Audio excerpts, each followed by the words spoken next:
Hey everyone, welcome back to the Earthy Goodness Kitchen. Today we're going to be doing something a little bit different and we're going to be cooking some sweet treats, which I haven't really done much of on this channel, so I thought it'd be a nice change to the usual. And although they're going to be sweet, we're going to try and make them fairly nutritious so they don't just leave you in a massive sugar crash. Now the reason for making these sweet treats is that we're going to be going on holiday. We'll be staying in the UK, not going abroad, and we're going to drive for about 3.5 hours down south to Cornwall, where there's hopefully going to be sun, beaches, relaxation.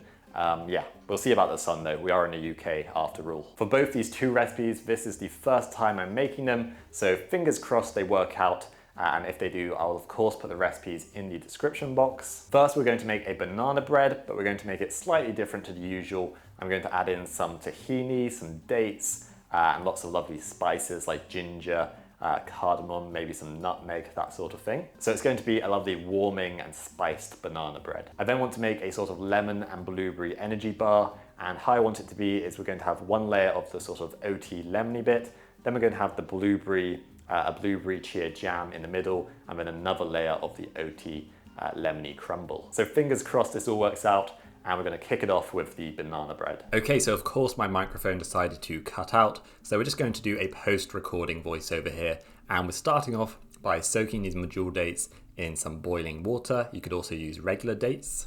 Then we're going in with some lovely spelt flour. It's a bit more nutritious and nutty than regular plain flour. Next up, a selection of fragrant spices. We've got ginger, cinnamon, nutmeg, and some cardamom, which is my absolute favorite spice. Then a pinch of salt, just as important when cooking a sweet dish as a savory one. It brings out the flavors and it also helps strengthen the gluten. Then I'm adding both baking soda and baking powder. Baking soda needs something acidic to react with it, for example the bananas in this recipe, whereas baking powder, it's already got something acidic in it, for example cream of tartar, so it's going to give the loaf an extra boost, an extra lift, so to say. Then I just gave it a good old mix. You want the spices, the salt, the baking powder and baking soda all to be nicely distributed through that spelt flour.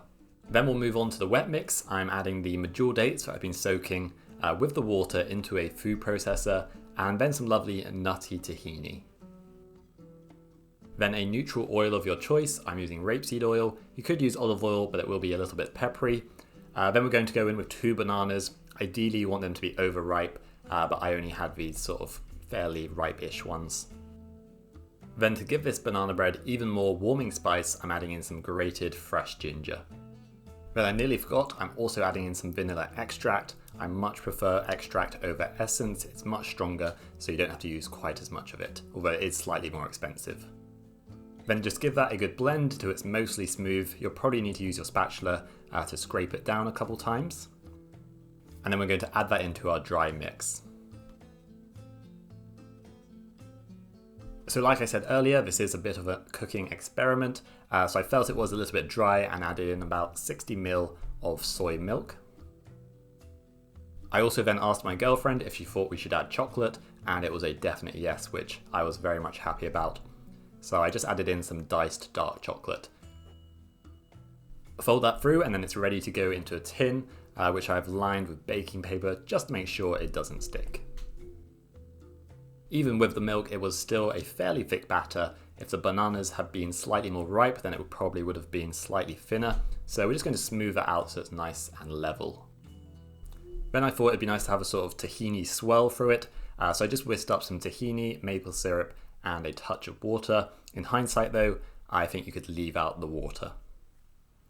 We'll then drizzle that over, and then I used the point of a knife to swirl it through the batter. This should add a nice sort of nutty crunch to the top. And then all that's left to do is pop that into the oven and bake it until it's cooked through and golden. I'll leave the full instructions in the description box. Okay, the banana bread is coming out the oven. It's lovely and golden, and I just used a skewer to check that it was cooked through. As long as it comes out clean or with just a few little crumbs on it, then it's good to go. I then popped it onto a cooling rack and let it cool for around 30 minutes. Otherwise, when you slice into it, it's going to be sort of gummy and almost raw potentially. You want it to cool down first. If you're enjoying my recipes and my videos, be sure to sign up to the Earthy Goodness Kitchen community. You can scan this QR code or there'll be a link in the description box. Okay, I might have got slightly carried away and tasted a slice already. I can confirm it was very delicious.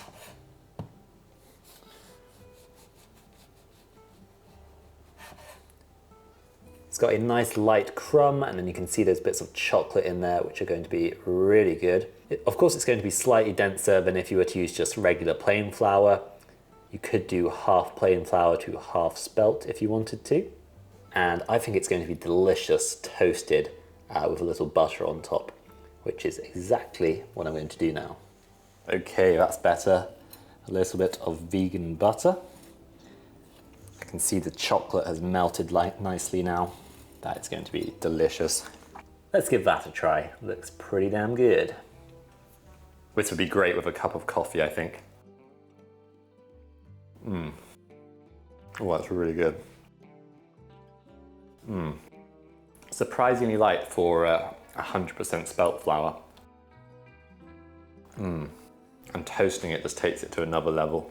I'm really happy with that. As you can see, there's only a tiny bit left and I've actually already had a slice. It's not too dense despite using 100% spelt flour, which adds a really nice nuttiness as well. Then it's also sort of caramelly and sweet from the Medjool dates, but it's not too sweet as we've got the tahini, which is slightly bitter and counteracts that sweetness. Really delicious. The chocolate is just the perfect finishing touch.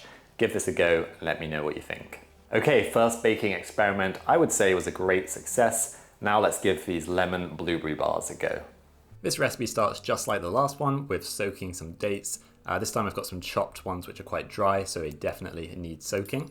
I then started on the blueberry chia jam simply by heating up some frozen blueberries with some lemon zest, lemon juice and a touch of maple syrup.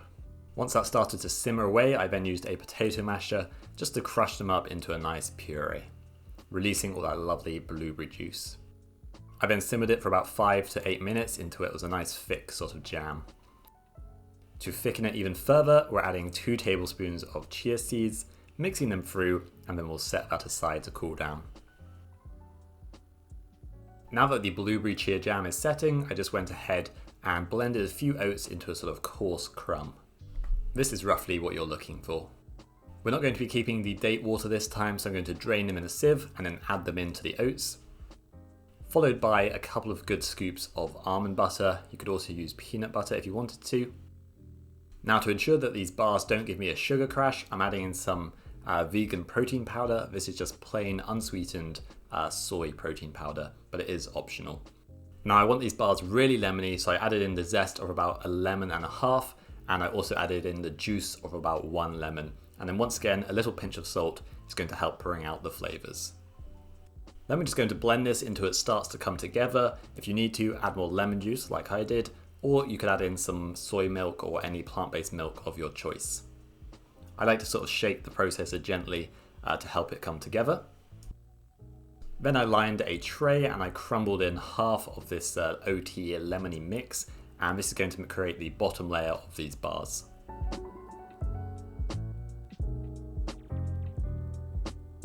Once you've added in half the mix, use your hand or a spatula to pat it down and get it really nice and compact.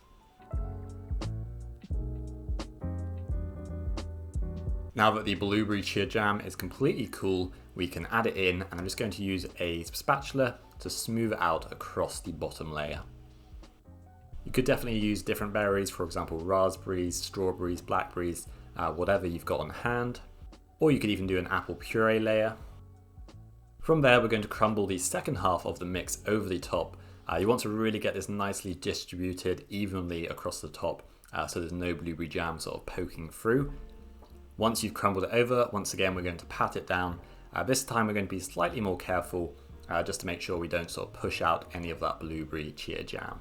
But saying that, you do want to make sure it's really well compacted, otherwise it's going to be quite crumbly, which is kind of what happened to me. It was a little bit crumbly, but that's what experimenting is all about. It was still delicious though.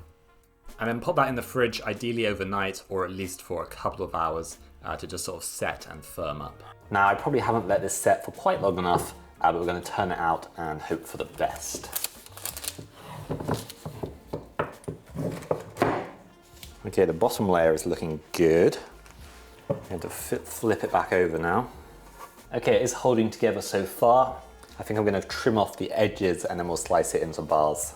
Okay, so it's not holding together too badly. The bottom layer is really nice and compact.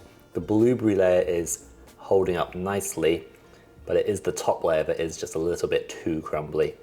Now let's give it a taste. I'm definitely getting all the flavors that I wanted. The lemon's really strong, the blueberry and the almond, but the structure just isn't quite right. The bottom's nice and firm, and then I think I've got slightly too much of the blueberry chia jam in there, so it's difficult to sort of pat down the top layer.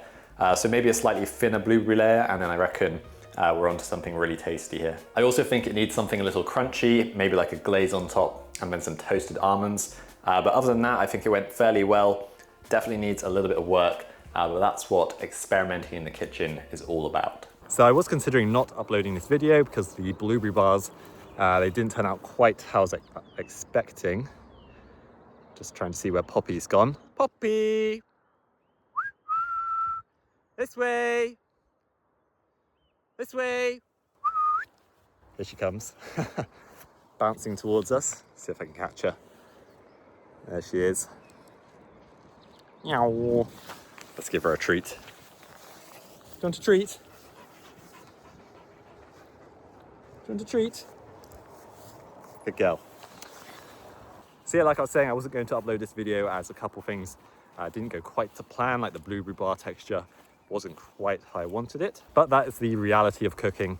And if I only showed you when it went well, then that wouldn't be true to myself. So I am going to upload this video and you can take or leave the recipes. You can adapt them, you can maybe give some suggestions on how to improve them, and yeah, we'll take it from there.